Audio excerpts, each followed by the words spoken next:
কিয়ামতের ময়দানে হিসাব সব লাগবে।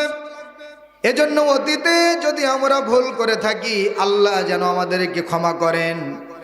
আর যারা জালেম ছিল তাদের কাতারে যদি আপনি আমি থেকে থাকি ক্ষমা চাইবেন আল্লাহ। না জেনে না বুঝে তাদেরকে সাপোর্ট করেছি, তাদের দলে ছিলাম, তুমি আমাকে ক্ষমা করো। এ ক্ষমা যদি না চান আল্লাহ ক্ষমা করবে না। আর ক্ষমা যখন করবে না কিয়ামতের ময়দানে আপনি জালেম ছিলেন না, কিন্তু জালেমকে সাপোর্ট করার কারণে জালেমদের কাতারে আপনাকে আমাকে দাঁড়াতে হবে। কথা ঠিক কিনা? আপনি আমি চুরি করিনি, চোর ছিলাম না, 5 ওয়াক্ত নামাজ পড়েছি, কথা সঠিক, চোর ছিলেন না। কিন্তু কিয়ামতের ময়দানে একদল নামাজি মানুষকেও চোরের কাতারে দাঁড় করা হবে। নাউজুবিল্লাহ বলে। তার অবাক হবে, আল্লাহ আমরা তো চোর ছিলাম না, কোনোদিন চুরি করিনি। আল্লাহ বলবে তুমি ভালো মানুষ ছিলে, কিন্তু চোরকে সাপোর্ট করার কারণে, চোরের দলের পক্ষে চলে যাওয়ার কারণে আজকে তোমাকে ওই চোরের কাতারে উঠতে হলো। নাউজুবিল্লাহ। একজন ছেলে প্রায় রাত্রি 12টার দিকে, বখাটা ছেলে, ডাব খাওয়ার নেশা উঠেছে, গাছে উঠতে পারছে না, খুব চেষ্টা করছে, গাছ বেয়ে পড়ে যাচ্ছে, আবার চেষ্টা করছে, আবার পড়ে যাচ্ছে, কোনো মতেই পাচ্ছে না। রাস্তা দিয়ে হেঁটে যাচ্ছিলেন, 2 চিল্লা দেওয়া একজন মুরব্বী, তাবলিগের সাথে 2 চিল্লা দিয়েছেন, 5 ওয়াক্ত নামাজও পড়েন, খুব ভালো লোক, তাহাজ্জুদ নামাজ পড়েন, ফজর নামাজ পড়ে জিকির আজকার করে বাড়ি যান। লোকটা ভালো না খারাপ? এই লোকটা রাস্তা দিয়ে হেঁটে যাচ্ছিল, এই যুবককে দেখলো যে ডাবের গাছে উঠছে আর পড়ে যাচ্ছে, তার একটু মায়া হলো। তিনি দয়া মায়ার লোক, নরম মনের মানুষ, মুরব্বী, তিনি যুবককে বললে বাবা তুমি উঠতে পারছেন না? চাচা উঠতে পারছেন, ঠিক আছে তোমাকে একটু সহযোগিতা করে দিই। এই ডাবে উঠা যুবক ছেলেটা উঠতে পারছিল না, এই চাচা একটু মায়া হলো, একটু তাকে চেড়ে ধরলেন ওপরে। এই চাচা একটু সাপোর্ট করার কারণে, একটু উপকার করার কারণে তিনি উঠলেন, ডাব পারলেন, খেলেন। এই বৃদ্ধ মুরব্বী তাহাজ্জুদ গুজারি 2 চিল্লে দিয়েছে, এই লোকটার কি গুনাহ হবে?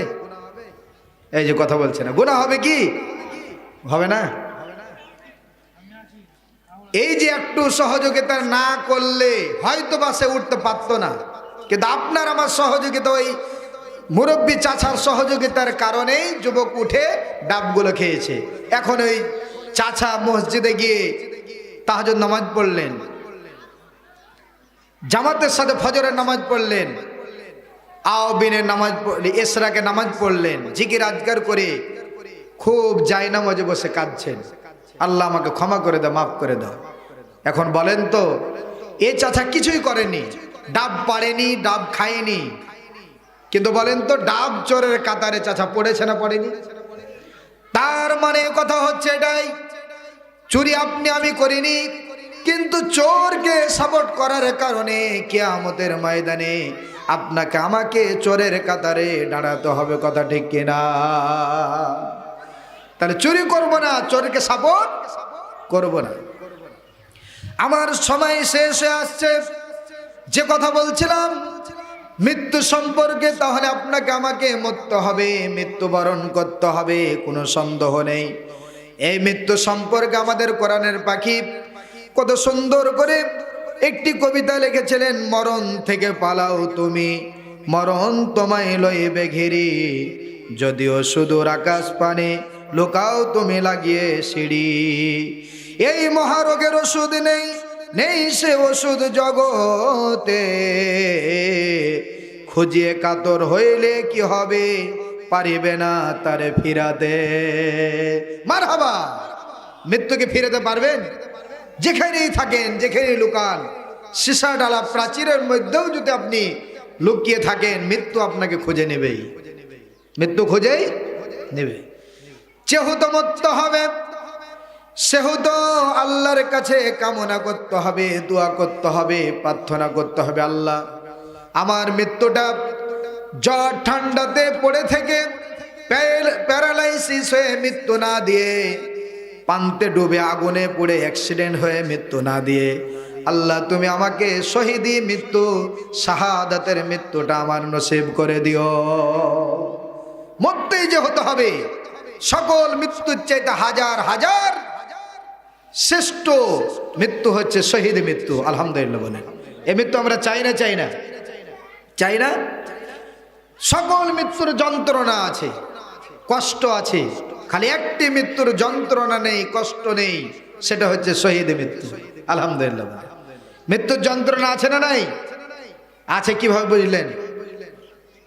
এটা কোরআন হাদিস জেনেই আমরা বুঝেছি যে মৃত্যুর অনেক যন্ত্রণা আছে। মৃত্যুর কত যন্ত্রণা আছে। সূরা কফ 19 নম্বর আয়াত আল্লাহ রাব্বুল আলামিন বলেন, ওয়াজাআত সাকরাতুল মাউতি বিল হক জালিকা মা কুনতা মিনহু তাহিদ। আল্লাহ রাব্বুল আলামিন বলেন, মৃত্যুর যন্ত্রণা অবশ্যই আসবে, আর এই মৃত্যুর যন্ত্রণা থেকে বাঁচার জন্যে যতই টাল বাহানা করো, মৃত্যুর যন্ত্রণা থেকে বাঁচতে পারবে না। মৃত্যুর কি যে যন্ত্রণা, কি যে কষ্ট, যার মৃত্যু হয়েছে সেই জানে। কথা ঠিক কিনা? কথা বলেন। কষ্ট ছাড়াই মৃত্যু একটি, সেটা হচ্ছে শহীদ মৃত্যু। মৃত্যুর কি যন্ত্রণা কিভাবে বোঝায়? আল্লাহর পয়গম্বর হযরত ঈসা রূহুল্লাহর জামানাতে মৃত্যুর কত যন্ত্রণা, চমৎকার একটি ঘটনা। ঈসা আলাইহিস সালাম এমন একজন নবী ছিলেন, অল্প বয়সে আল্লাহ তাকে ডেকে নিয়েছেন। তিনি প্রার্থনা করেছিলেন, আল্লাহ নবী না বানিয়ে যদি আমাকে শেষ নবীর উম্মত বানাতে, তাহলে আমার নসিব খুলে যেত। আল্লাহ কবুল করে ঈসা রূহুল্লাহকে আল্লাহ আসমানে তুলে নিয়েছেন। কিয়ামতের পূর্বে ঈসাকে আবার বিশ্ব নবীর উম্মত করে পৃথিবীতে পাঠিয়ে দিবে। সুবহানাল্লাহ। আমি এ কথা বলার কারণ কি? ঈসা রূহুল্লাহ প্রত্যেক নবীকে আল্লাহ মুজিজা দিয়েছিলেন। দিয়েছিলেন না দেননি? যখন যে জিনিসের প্রভাব ছিল, তখন সেই নবীকে সেই মুজিজা দিয়ে ওই জাতির সাথে মোকাবিলা করার জন্য মুজিজা একটা আমানত হিসেবে আল্লাহ দান করেছেন। সুবহানাল্লাহ বলে। ঈসা আলাইহিস সালামকে আল্লাহ মুজিজা দিয়েছিলেন। কোন অন্ধ রোগীর চোখে যদি হাত বুলাতেন, হাত বুলাতে দেরি হতো। কত বলছে এখন? 2 মিনিট। ঈসা আলাইহিস সালাম অন্ধ রোগীর চোখে যদি হাত বোলাতেন, আল্লাহর হুকুমে, আল্লাহর দয়াতে অন্ধ রোগীর আবার পুনরায় চোখের দৃষ্টি ফিরিয়ে পেত। আর আরেকটা মুজিজা ছিল, কুষ্ঠ রোগী শরীরে হাত বোলালে তার শরীরটা পুনরায় ঘাগুলো, এই রোগগুলো, ব্যাধিগুলো দূর হয়ে যেত, ভালো হয়ে যেত। আলহামদুলিল্লাহ বলেন। এভাবে আল্লাহ মুজিজা দিয়েছিলেন। তো একদল ওই জামানার প্রভাবশালী ব্যক্তিরা ঈসা আলাইহিস সালামের কাছে আসলেন, হে নবী ঈসা, তুমি নাকি নবী হয়েছ?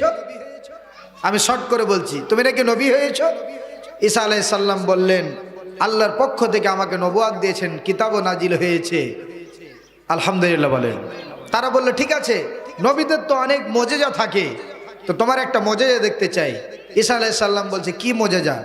না তো তুমি নাকি অন্ধ রোগীর চোখে হাত বুলালে অন্ধ রোগী দৃষ্টি ফিরিয়ে পায়, আর কবরের পাশে গিয়ে দাঁড়ালে ওই মরে থাকা অর্থাৎ কবরে পড়ে থাকা মানুষগুলো জীবিত হয়ে যায়। তুমি একটা জীবন্ত এই কবরে পড়ে থাকা মানুষকে জীবিত করে জিন্দা করে দেখাও। সুবহানাল্লাহ বলেন। আল্লাহর হুকুমে একটা গোরস্থানে গেলেন ঈসা আলাইহিস সালাম, এমন একটা গোরস্থানে গেলেন যেটা 1000 বছর আগের গোরস্থান।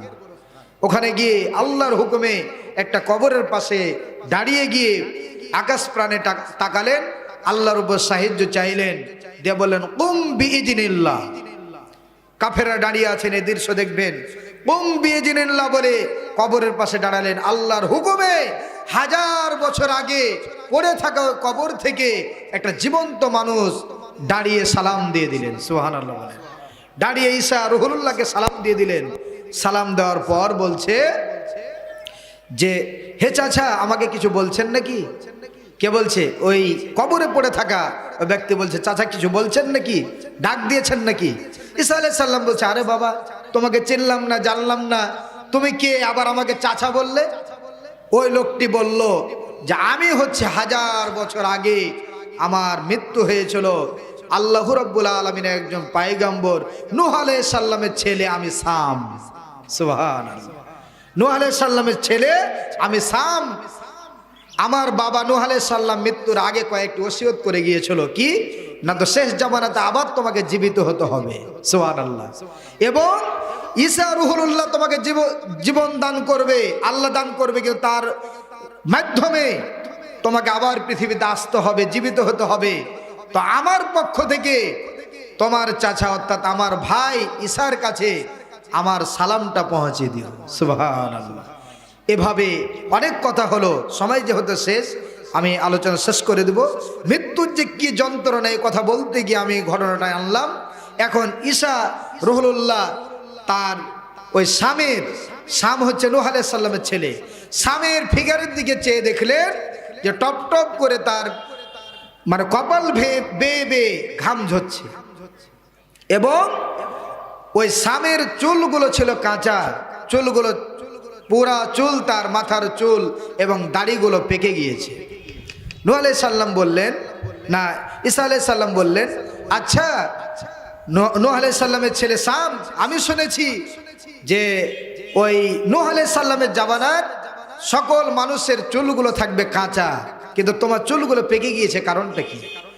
সাম বললেন, ওগো চাচা, আল্লাহর পয়গম্বর ঈসা, আমার চুলগুলো কাঁচাই ছিল, কিন্তু মৃত্যুর এত যন্ত্রণা, কাঁচা চুলগুলো মৃত্যুর যন্ত্রণার কারণে আমার সাদা হয়ে পেকে গিয়েছে।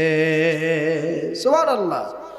আর যে তোমার এই কপাল বেয়ে টপ টপ করে ঘামগুলো ঝরছে, এগুলো কখনকার ঘাম?